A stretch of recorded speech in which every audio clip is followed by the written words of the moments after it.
ये दूसरा केस था जिसने मुझे ज़्यादा हिम्मत दी कि अपने फ़ादर के लिए हम कुछ ट्राई करें।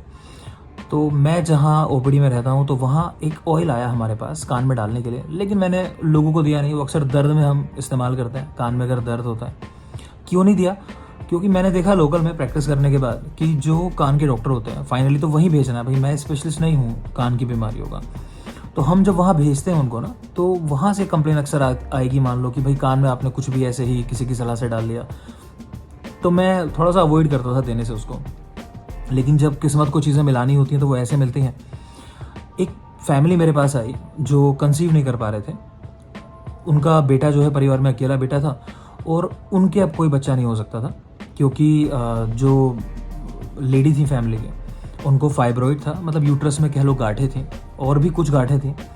और ये बात तय हो चुकी थी कि उनको ऑपरेट कराना है, यूट्रस को निकालना है। हिस्टेरेक्टमी उसको हम बोलते हैं कि पूरा का पूरा यूट्रस रिमूव हो जाएगा। अब यूट्रस रिमूव हो जाएगा तो फिर आप बेबी के लिए सोच ही नहीं सकते हो, कंसीव करने की बात ही खत्म हो जाती है।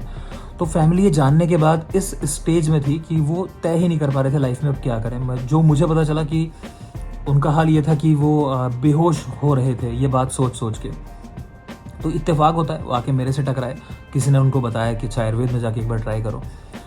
अब इत्तेफाक से, क्योंकि मैं रिसर्च से जुड़ा हुआ था और कुछ ऐसे रिसर्च मैंने पढ़ रखी थी अपने आयुर्वेद में हुई कि वो ड्रग जो हमारे पास थी कान वाली, कि वो गांठों को भी गलाने का काम करती है। मैंने उस फैमिली को इस्तेमाल करने के लिए पिचू दिया उस ऑयल का, और ड्रामेटिकली, मतलब अगेन मैंने नहीं सोचा था, लेकिन बस हाँ जो जानता था वो यूज़ किया। तो उस फैमिली को दिया और हम देखते हैं कि कुछ ही दिनों के अंदर वो कंसीव कर गई। और पीछे कुछ समय पहले उनके घर में एक हेल्दी बेबी हुआ। और इवन मेरे फादर के केस में अब तक जो भी हमको आउटसाइड हेल्प लगी वो उसी फैमिली ने हमको दी, और बहुत अच्छी फैमिली है और शायद ईश्वर ने उनके साथ अच्छा किया। लेकिन इस बात ने हिम्मत दी कि हाँ, अगर हम सही तरह से चीज़ें आगे बढ़ाने की कोशिश करें तो शायद हम उस इतिहास को बदल दें जो किताबों में लिखा हुआ है, और कुछ अलग हम यहाँ करके ले जाएं।